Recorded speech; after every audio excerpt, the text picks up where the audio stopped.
Hi, welcome to love talkies heart beat episode number 28.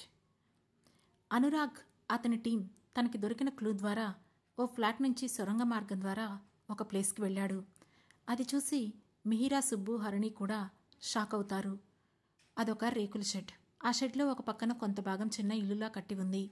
మరో పక్క మసకగా glass డోర్స్తో ఓ room ఉంది. అందులో నుండి ఇద్దరు వ్యక్తులు రొమాన్స్ చేస్తున్నట్టు క్లియర్గా కనిపిస్తోంది. అది చూసిన అనురాగ్ అండ్ టీం ముఖం తిప్పుకున్నారు. వెంటనే అక్కడి నుంచి పక్కనే కన్స్ట్రక్షన్స్తో ఉన్న మరో రూమ్ వైపు వెళ్ళాడు అనురాగ్. ఆ రూమ్కి ఒక డోర్ తప్ప మిగతా అంతా క్లోజ్ చేసి ఉంది. వెంటనే ఆ డోర్ను నెట్టాడు అనురాగ్. కానీ అది లాక్ చేసి ఉండడంతో ఓపెన్ అవ్వలేదు. ఇంతలో ఆ రూమ్కి మరోవైపు నుంచి సడన్గా అక్కడికి వచ్చిన ఇద్దరు వ్యక్తులు అనురాగ్ని చుట్టుముట్టి, ఎవరు నువ్వు, ఇక్కడికి ఎందుకు వచ్చావు, ఎలా వచ్చావు అని అంటూనే అనురాగ్ వెనక కూడా వచ్చిన వాళ్లను చూసి షాక్ అవుతూ, ఇంతమంది ఒకేసారి ఎలా వచ్చారు అనుకుంటూ ఒకరి ముఖం ఒకరు చూసుకున్నారు. ఇంతలో వాళ్ళు మనకు కావలసిన వాళ్లే, వాళ్ళకే ఆ ముసలాన్ని చూపించు అంటూ ఒక వాయిస్ వినిపించింది. దాంతో ఆ రౌడీలు అనురాగ్ని పైనుండి కింది వరకు చూసి ఆ ముసలతను ఉన్న డోర్ ఓపెన్ చేశారు. అందులో అనురాగ్ వాళ్ళ తాతయ్య చంద్రకాంత్ బెడ్పై పడుకొని మూలుగుతూ ఉన్నాడు. అతన్ని చూసిన అనురాగ్ పరిగెత్తుకుంటూ దగ్గరికి వెళ్ళి, తాతయ్య అని పిలిచాడు. అతని పిలిపికే షాక్ అయిన చంద్రకాంత్ మెల్లగా కళ్ళు తెరిచి, నువ్విక్కడికెందుకు వచ్చా రాగ్ అని అడిగాడు. తాతయ్య, ఏమైంది నీకు, ఇలా ఉన్నావు, ముందు లేచి కూర్చో అంటూ చేతులు అతని వీపుకి ఆసరాగా ఇచ్చి అడిగాడు అనురాగ్. నా సంగతి తర్వాత, రేపు మాపో చచ్చే నా కోసం నువ్విక్కడి వరకు ఎందుకు వచ్చావు అని అడిగాడు చంద్రకాంత్. నీకోసం నేను రాకుండా ఎలా ఉంటాను తాతయ్య, నువ్వు నేను సేవ్ చేసుకోకుండా ఎలా ఉంటాను అని సీరియస్గా అన్నాడు అనురాగ్. కానీ వీళ్ళు మామూలు వ్యక్తులు కాదురా, నరరూప రాక్షసులు. అనవసరంగా వీళ్ళ దగ్గర ఇరుక్కున్నావు నువ్వు అని అన్నాడు చంద్రకాంత్. నన్నెవరూ ఏమీ చేయలేరులే తాతయ్య, ముందు నువ్వులే, లేచి కూర్చో అంటూ తన సపోర్ట్తో చంద్రకాంత్ను లేపి కూర్చోబెట్టాడు అనురాగ్. వెంటనే మిహిర్ కూడా దగ్గరికి వెళ్ళి తన హ్యాండ్ బ్యాగ్లో ఉన్న ఒక చాక్లెట్ తీసి రాగ్ చేతికిస్తూ, తాతయ్యకి షుగర్ డౌన్ అయినట్లుంది, ముందు ఈ చాక్లెట్ తాతయ్య గారికి తినిపించు రాగ్, చాక్లెట్ తింటే సెట్ అవుతారు అని చెప్పింది. దాంతో చంద్రకాంత్కి చాక్లెట్ తినిపించాడు అనురాగ్. అది తిన్న తర్వాత చంద్రకాంత్ కొంచెం రికవర్ అయ్యాడు. దాంతో అనురాగ్ అతని చెయ్యి పట్టుకొని బయటికి తీసుకువచ్చాడు. సరిగ్గా అదే సమయంలో ఓ వ్యక్తి గ్లాస్ రూమ్లో నుంచి షర్ట్ వేసుకుంటూ బయటికి వస్తూ కనిపించాడు. అతన్ని చూసిన అనురాగ్, ఎవర్రా మీరంతా, ఎందుకు మా తాతయ్యని కిడ్నాప్ చేశారు అని కోపంగా అడిగాడు. మీ తాతయ్యకి నాకు పెద్ద పెద్ద పగలు ద్వేషాలు ఏమి లేవు మిస్టర్ అనురాగ్. మీ తాతయ్యని కిడ్నాప్ చేయమన్న వాళ్ళు వేరే ఉన్నారు. కానీ నువ్వు వాళ్ళని చూడాలనుకోకు, అనవసరంగా నీకు ఈ భూమి మీద నూకలు చెల్లిపోతాయి అని నవ్వుతూ షర్ట్ బటన్ పెట్టుకున్నాడు అతను. అతని మాటతో పిడికిలు బిగించిన అనురాగ్ ముందుకు వెళ్లబోతుండగా వెంటనే చంద్రకాంత్ అతను పట్టుకొని, రేయ్, వాడితో ఇప్పుడు గొడవద్దు, మనం త్వరగా వెళ్ళిపోదాం, లేదంటే ఇక్కడే ఇరుక్కుపోతాం. నేను ఇరుక్కున్నా పర్వాలేదు, మీరు కూడా నాతో పాటు ఇబ్బంది పడితే నేను చూస్తూ తట్టుకోలేనురా అని అన్నాడు చంద్రకాంత్. మరేం పర్వాలేదు తాతయ్య, వీడే కాదు, వీడమ్మ మొగుడొచ్చినా సరే నన్నేం చేయలేడు అంటూ షర్ట్ హ్యాండ్స్ ఫోల్డ్ చేసుకుంటూ ఆవేశంగా అన్నాడు అనురాగ్. అది చూసి ఆ వ్యక్తి నవ్వుతూ, అబ్బో అంత మగాడివా, అయితే రారా చూసుకుందాం అంటూ అనురాగ్ దగ్గరికి వచ్చిన ఒక వ్యక్తి అనురాగ్ని ఒకటి కొట్టబోయాడు. అంతే, అతని చేతిని గాలిలో ఉండగానే పట్టుకొని వెనక్కి మడిచిన అనురాగ్ అతని వీపు మీద మోకాళ్లతో ఒక్క తన్ను తన్నాడు. దాంతో ఆ వ్యక్తి కొంచెం ముందుకు బెండయ్యి వెంటనే తన చేతిని విదిలించుకుంటూ అనురాగ్కి మరొక పంచ్ ఇవ్వబోయాడు. కానీ ఆ గ్యాప్లోనే అనురాగ్ అతని కడుపులో గట్టి పంచిచ్చాడు. దాంతో అతను అమ్మా అని అరిచి వెంటనే అనురాగ్పై అటాక్ చేయడానికి ట్రై చేశాడు. కానీ అనురాగ్ ఇచ్చే ఒక్కొక్క పంచ్కి అతనిలోని శక్తి సన్నగిల్లగా నొప్పితో విలవిలలాడుతూ కింద పడిపోయాడు. అతనే వాళ్ల బాస్ కావడంతో అతను కింద పడగానే మిగిలిన రౌడీలందరికీ భయం పుట్టుకొచ్చింది. దాంతో భయపడుతూనే అనురాగ్పై అటాక్ చేయడానికి ట్రై చేశారు. కానీ అనురాగ్ చాలా ఈజీగా వాళ్ళందరినీ చిత్తుచిత్తుగా ఓడించాడు.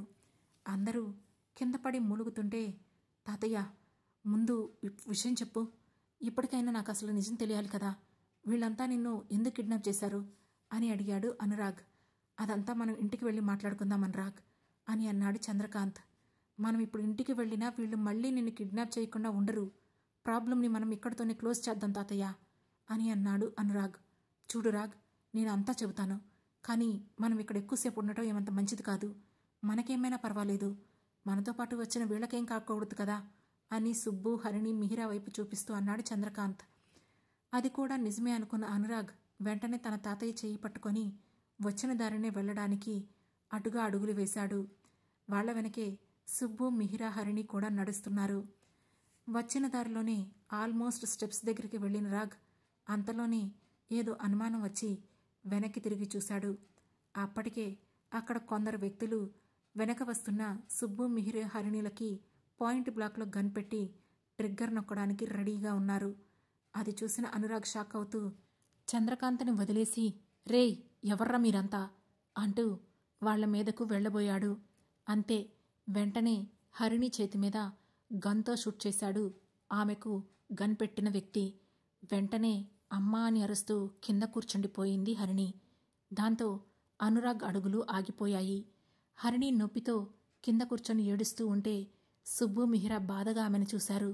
వెంటనే సుబ్బు పిడికిలి ఆ రౌడీలపై కోపంతో బిగుసుకుంది. ఇంతలో అనురాగ్ కోపంగా, వాళ్ళనేం చేయకండి, వాళ్ళకేమైనా అయితే మీ అందరినీ ఖచ్చితంగా చంపేస్తాను. మీ పగ మా తాతయ్య మీద, నా మీద కాబట్టి మా మీద చూపించండి, వాళ్ళని వదిలేయండి అని అరిచాడు. అప్పుడే దాదాపు 30 మంది దాకా రౌడీలు పరిగెత్తుకుంటూ అక్కడికి వచ్చి వాళ్ళని చుట్టుముట్టారు. అందరూ బ్లాక్ డ్రెస్సెస్లో ఉండి చేతిలో గన్తో, ఫేస్కి మాస్కులతో ఉన్నారు. వాళ్లను చూసిన అనురాగ్, చంద్రకాంత్, మిహిరా వాళ్లంతా షాక్ అయ్యారు. వెంటనే అందరినీ అక్కడే ఉన్న పోల్స్కి కట్టేశారు. వాళ్ల చేతుల్లో గన్స్ ఉన్నాయి. అవి సుబ్బు, మిహిరా, హరిణికి ఏం చేసి వాళ్లను షూట్ చేయడానికి రెడీగా ఉన్నాయి. అందుకే అనురాగ్ ఏం చేయలేకపోయాడు. చూస్తూ ఉండగానే వాళ్ళు చంద్రకాంత్ని, అనురాగ్ని కూడా కట్టేశారు. హరిణి, సుబ్బు, మిహిరా, చంద్రకాంత్ అందరూ భయంతో వణుకుతుంటే అనురాగ్ ఆలోచిస్తూ, అసలేంటిదంతా, ఎందుకు మమ్మల్ని ఇలా కిడ్నాప్ చేశారు? చూస్తుంటే వీళ్ళు టాప్ మోస్ట్ క్రిమినల్స్లా ఉన్నారు. వీళ్ళకి తాతయ్యతో ఏం పని? పొరపాటును కూడా తాతయ్య అంత త్వరగా ఎవరితోనూ శత్రుత్వం పెట్టుకునే వ్యక్తి కాదు. అలాంటిది ఈ రేంజ్లో కిడ్నాప్ చేయడమేంటి?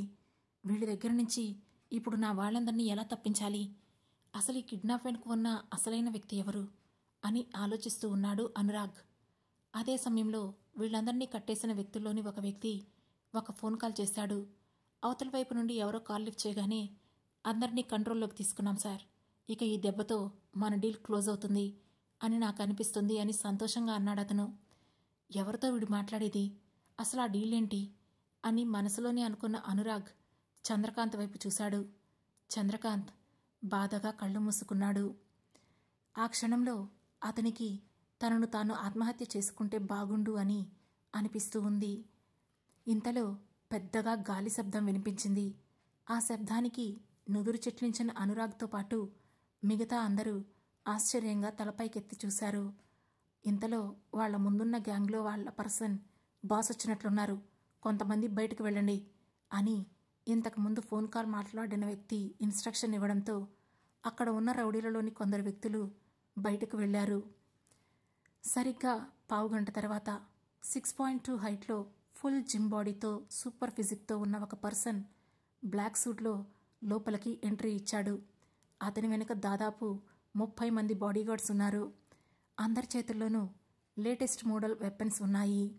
లోపలికి వచ్చిన ఆ వ్యక్తిని చూసి అనురాగ్, చంద్రకాంత్, హరిణి, సుబ్బు షాక్లో ఉంటే మిహిర మాత్రం ఒక్కసారిగా కళ్ళు పెద్దవి చేసి అతన్ని చూసి ఆశ్చర్యపోతూ, వీరా అని అంది.